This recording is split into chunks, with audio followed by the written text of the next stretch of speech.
किया है। जी।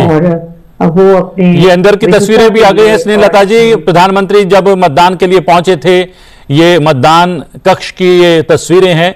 प्रधानमंत्री जब पहुंचे थे तब की तस्वीरें हमने लाइव दिखाई थी, अब आपके साथ साझा कर रहे हैं दर्शकों के साथ प्रधानमंत्री की वो तस्वीरें जब मतदान करने के लिए पहुंचे हैं और वो मतपेटी में अपना मत यानी कि वोट डालते हुए, ये तब की तस्वीरें हैं। और हम आपको एक बार फिर से याद दिला दें कि 10 बजे मतदान की प्रक्रिया उपराष्ट्रपति पद के चुनाव को लेकर शुरू हुई और प्रधानमंत्री सबसे राधा कृष्णन जी और दूसरे जो रेड्डी साहब, तो ये सुप्रीम कोर्ट के पूर्व न्यायाधीश रह चुके हैं, ये राज्यपाल रह चुके हैं और ये एक पॉलिटिकल एक्टिविस्ट हैं और तमिलनाडु से आते हैं। जैसा कि हम कह रहे हैं कि हमारा संविधान ये भी अधिकार देता है कि दोनों पक्ष जो हैं किसी एक उम्मीदवार पर राजी हो जाएं और चुनाव की आवश्यकता ही ना पड़े।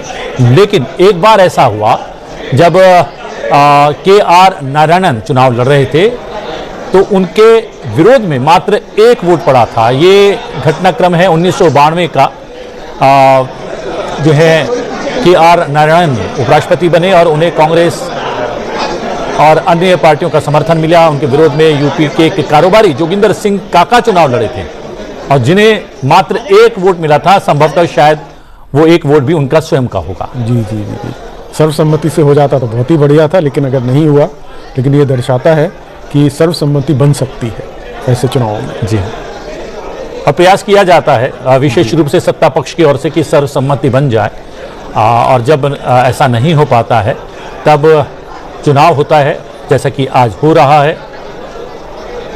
देख सकते हैं केंद्रीय मंत्री नितिन गडकरी जी और खड़गे जी एक साथ नजर आ रहे हैं, जो कि हम लगातार बात कर रहे थे, जिसका जिक्र देश रत्न जी भी कर रहे थे। ये हमारी लोकतंत्र की सुनहरी तस्वीरें हैं, हमारे लोकतंत्र की, हमारी संसदीय प्रक्रिया की विशेषता है कि किस प्रकार पक्ष और विपक्ष के नेता हाथ में हाथ डालकर मुस्कुराते हुए मतदान की प्रक्रिया में सम्मिलित हो रहे हैं, हिस्सा ले रहे हैं, बातचीत कर रहे हैं और इस लोकतंत्र के पर्व को कहीं ना कहीं उल्लास के साथ मना रहे हैं, सेलिब्रेट कर रहे हैं।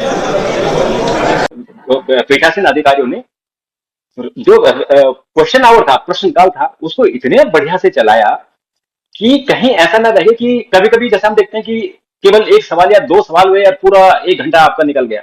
और ऐसे हमने लोकसभा में भी देखा, कभी कभी 2, 4, 5 सवाल, अधिकतम 5।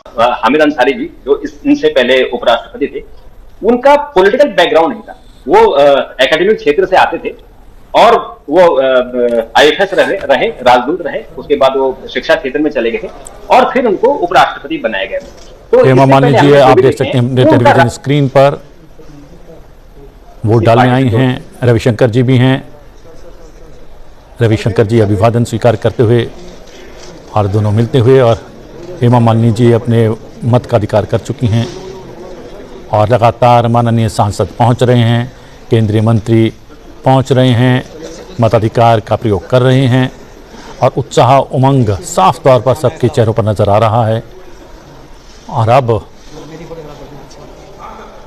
ये वो अंदर की तस्वीरें हैं, ये मतदान केंद्र जो बना हुआ है जिसमें मतपेटी भी आपको नजर आ रही है। उस मतपेटी में वो अपना वोट डाल रहे हैं माननीय सांसद, ये आप देख सकते हैं।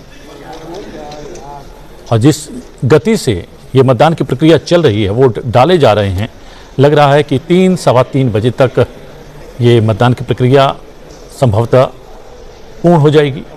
वैसे समय की अगर बात करें तो सुबह 10 बजे से वोटिंग की प्रक्रिया शुरू हुई है, शाम 5 बजे तक वोटिंग की प्रक्रिया जारी रहेगी अधिकृत रूप से।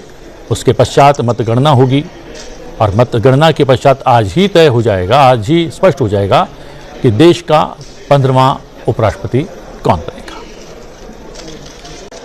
कांग्रेस सांसद प्रियंका गांधी अपने मत का प्रयोग करती हुई।